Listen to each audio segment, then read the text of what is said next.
They said, either accept the unpaid overtime or find another job. And that's when I created my 1 week plan that ruined them. I still remember the precise shade of beige on the conference room walls when Gavin dropped the bomb. Not just any beige, but the kind of institutional beige meant to make you forget you're alive. That's where I was sitting when he told us we'd all be working an extra 15 hours a week, unpaid and non-negotiable.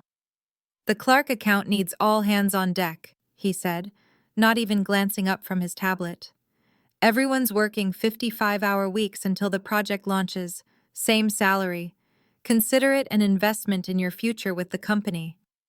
I watched my co-workers' faces, Devon's staring at his hands, Marissa's jaw clenched so tight I could almost hear her teeth cracking, Tina looking like she might cry, and Nico, poor Nico, who'd just become a single dad after his wife walked out, looking physically sick.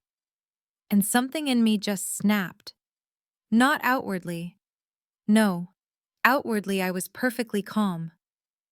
I sat there, spine straight, face neutral, the way my grandmother taught me, the way I'd been sitting in rooms with men like Gavin my entire professional life, but inside, something finally broke for good. Hey, before I get too deep into this, please like and subscribe if you want more stories about corporate America messing with the wrong woman. Trust me, this one's worth sticking around for. So there I was, 38 years old, senior data analyst at Helix Financial Solutions, about to either lose my mind or change my life. I'd been at Helix for almost 4 years longer than most people lasted under Gavin Marks, our department head and genuine sociopath in Brooks Brothers. These are the expectations moving forward, he continued. We've provided dinner allowances for those evenings. He gestured to Janice from HR, who started passing out some pathetic-looking vouchers for the sad deli in our building's basement. 15 hours a week. That's 45 extra hours of my mom's home care I'd have to cover out of pocket because I wouldn't be there, 3 hours of physical therapy for my shoulder that I'd miss, my entire life disappearing into Gavin's precious Clark account. I raised my hand like I was back in elementary school, and Gavin barely acknowledged me with a flick of his eyes. Audrey, he said, not bothering to hide his irritation. Question. I said I understood the proposal, my voice steadier than I felt, and requested 7 days to adjust my schedule accordingly. He looked surprised. He expected pushback, tears, maybe not reasonable accommodation requests. Fine. We start the new hours next Monday. Anything else? There was plenty else, like the fact that what he was proposing was almost certainly illegal, that I knew at least 3 other teams had been through this exact scenario in the past 2 years, that my mother's progressive MS meant I was her primary caregiver, and these hours would wreck both our lives. But I just said, no, that's all. Thank you for the clarity. The meeting ended, people shuffled out hollow-eyed, and I stayed seated, gathering my notebook and pen with deliberate slowness, while Gavin lingered. Audrey, he said once we were alone, I'm glad you're being sensible about this. Some of your colleagues, he made a dismissive gesture, they don't understand what it takes to succeed here. I looked up at him. 45, divorced twice, with the kind of carefully maintained physique that screamed, I have something to prove. Brought in 3 years ago to optimize our department. Optimize meaning squeeze more work from fewer people for less money. I told him I understood perfectly, and I did. I understood that Gavin saw us as resources to be depleted, that I was supposed to be grateful for the opportunity to work myself to exhaustion, that my mother's care, my health, my basic human dignity meant absolutely nothing compared to the Clark account. I'm Audrey Chen, by the way, half Chinese, half Puerto Rican, all exhausted, the child of immigrants who worked themselves to death for the American dream, only for my dad to die of a heart attack at 52 and my mom to develop MS at 60. I'd been working since I was 14, never missed a deadline, never called in sick when I wasn't, never asked for special treatment, and I was done being a good girl. That night, I sat in my mother's kitchen after getting her settled for the evening, in the house I grew up in, the house I moved back to 3 years ago when Mom's condition worsened. I'd been managing, okay, working full-time while coordinating her care, using lunch breaks to call doctors, staying up late to finish projects so I could take her to appointments during the day. It was exhausting, but it was working. Until now. I opened my laptop and started a document, and at the top, I typed, the 7-day plan. Let me be clear, I'm not a vengeful person by nature. I don't hold grudges. I don't plot against people. That's not who I was raised to be, but sometimes the universe hands you a moment of perfect clarity, a moment when you realize that playing by the rules has cost you everything, while people like Gavin Westfield sail through life breaking every rule that inconveniences them. Day 1. Reconnaissance. I went to work as usual, but with new eyes, carefully documenting everything. When people arrived, when they left, who looked exhausted, who looked scared. I connected with Olivia in accounting. We'd bonded months ago over being the only women over 35 who weren't administrative staff. I asked casual questions about overtime policies, about how payroll was coded for salaried employees. "Why do you ask?" she said, eyebrow raised. "Just trying to understand the system better," I replied. She gave me a knowing look. "The system isn't designed to be understood by people like us, Audrey." That night, I did something I'd never done before. I went through all my old emails, flagging every instance where Gavin or other managers mentioned extra hours, weekend work, or going the extra mile. I found 67 such emails from the past year alone. Day 2, I expanded my search. I remembered Helix had an internal wiki where HR policies were stored. I'd never looked at it before. Who has time? But now I combed through every page, and there it was in black and white. Helix Financial Solutions compensates overtime for salaried employees in accordance with federal labor laws, which was a lie, a documented company-wide lie. I also discovered something else. The company's internal messaging system kept archives of all chats, and Gavin was notorious for using chat instead of email for his most questionable directives. I found a way to search those archives, and it was like opening Pandora's box.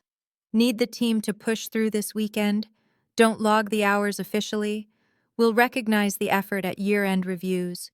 Tell Santiago he needs to cancel his vacation. The Anderson project is priority.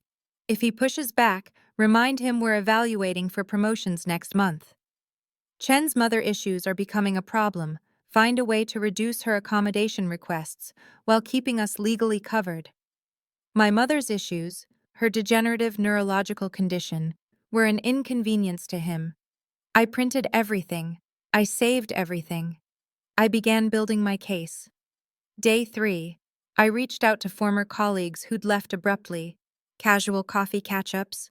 How's life post-Helix? 5 meetings, 5 similar stories. Mara. I worked 70-hour weeks for 6 months. When I asked about comp time, Gavin said I should be grateful for the learning opportunity. Sunil.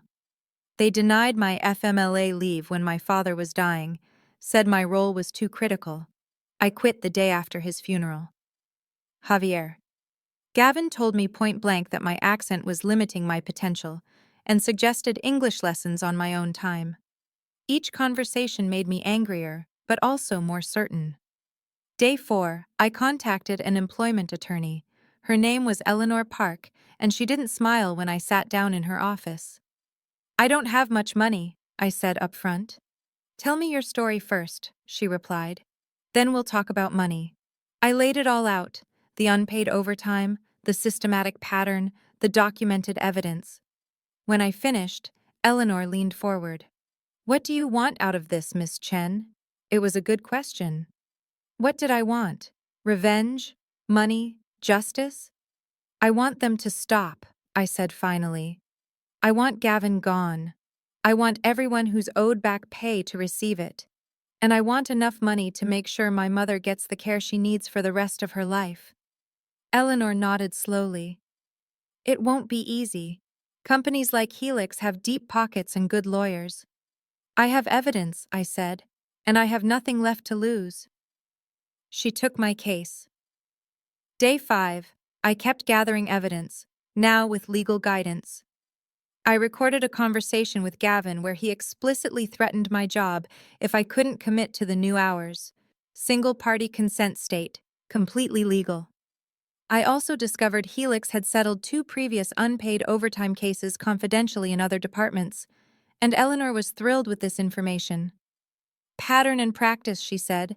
That's what we need to establish. Day 6, I prepared my presentation. Not for Gavin, but for the company's general counsel and the executive leadership team that Eleanor would be contacting the following week.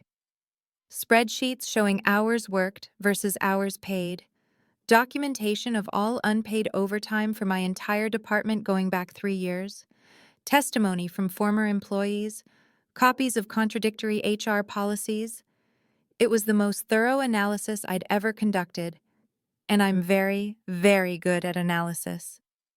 That night, my mother noticed something was different.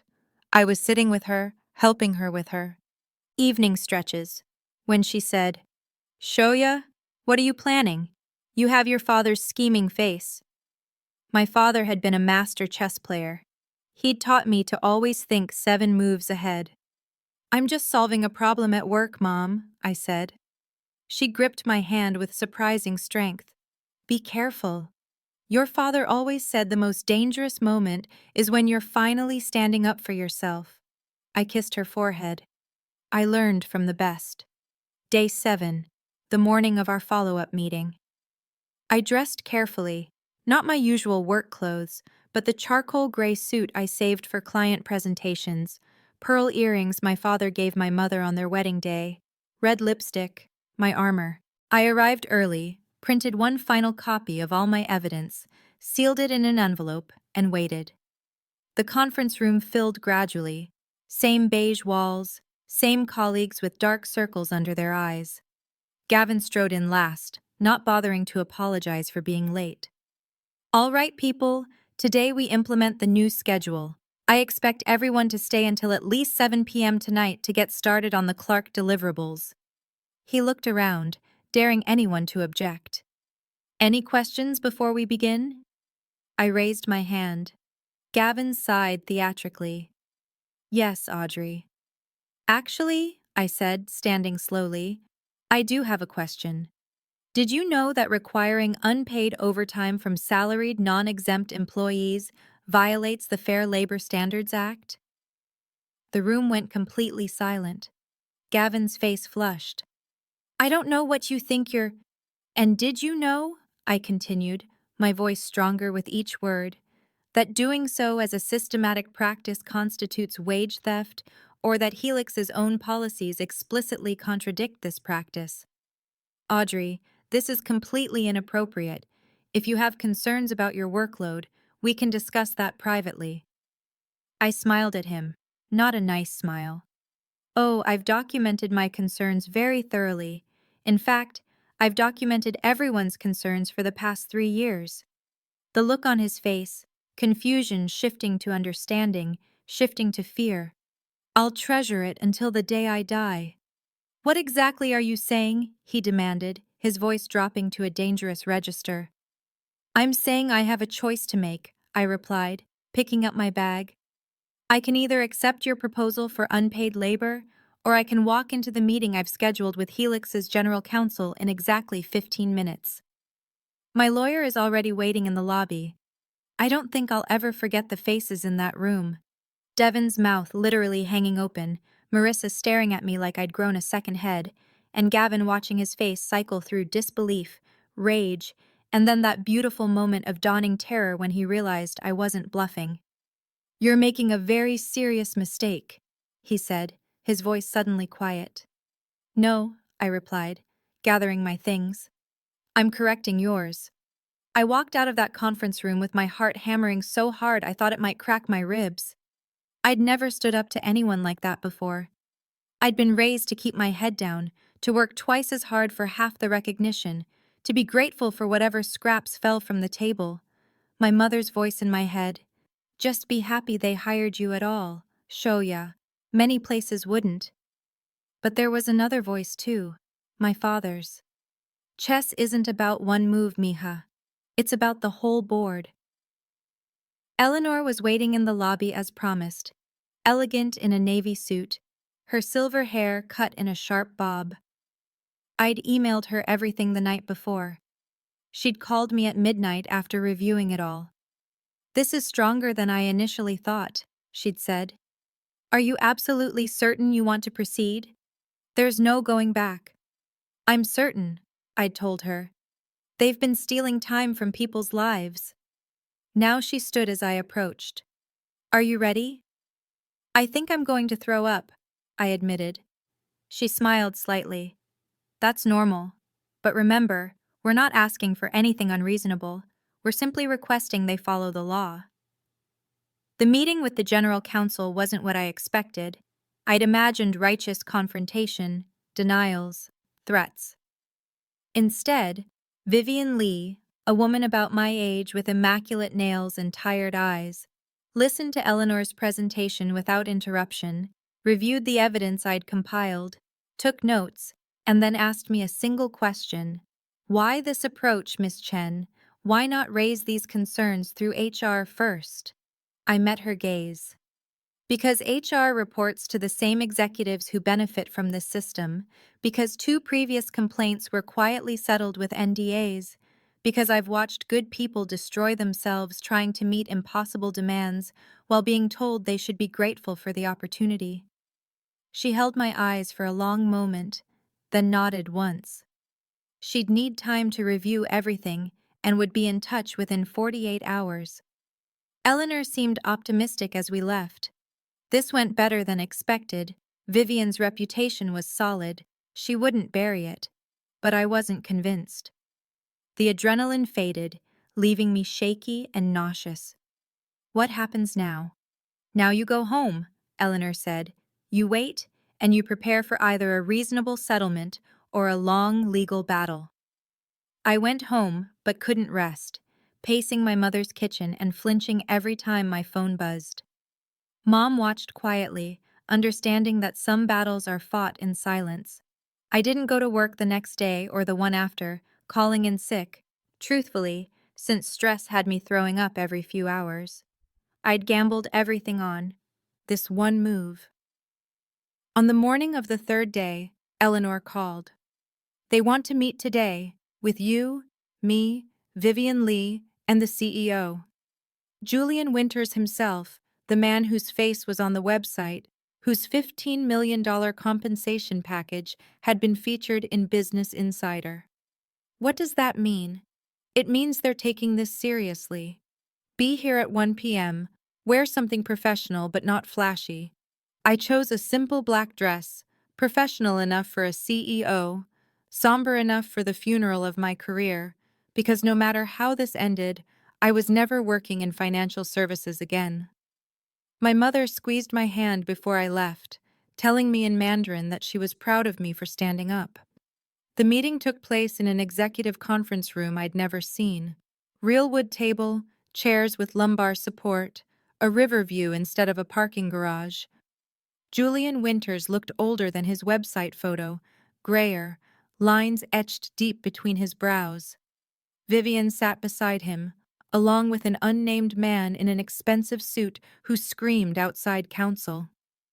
Eleanor and I sat opposite them, my hands folded to hide their shaking. Julian spoke first, saying he'd reviewed the materials and consulted legal, that the evidence was concerning. I stayed silent, following Eleanor's instructions. "If substantiated," he said, "this represented a serious departure from Helix's values and policies." Values. The only value Helix cared about was quarterly earnings. "We take labor compliance very seriously," Vivian added, and the words slipped out before I could stop them, "so seriously that this has been happening for 3 years under your watch." Eleanor touched my arm in warning. Julian's expression tightened, telling me he understood I was upset, but was trying to be constructive. "With respect," I said, "this isn't a situation. It's systematic wage theft affecting dozens of employees, a department head threatening jobs over unpaid overtime, a culture forcing people to choose between their livelihoods and their rights. The room went dead silent. Finally, Julian nodded and said he wanted to propose a resolution. What followed felt unreal. Gavin placed on administrative leave, an independent audit, back pay with interest for affected employees, and a new role for me as a compliance analyst in the General Counsel's office, with a significant raise. Then he added a personal settlement of $500,000, enough to secure my mother's care, enough to compensate for the career I'd likely destroyed. "What's the catch?" I asked. "A standard confidentiality agreement," he said. "But I could still participate in the investigation and help identify others." Julian glanced at Vivian, and she nodded. "Yes, we want this resolved properly. And Gavin, what happens to him?"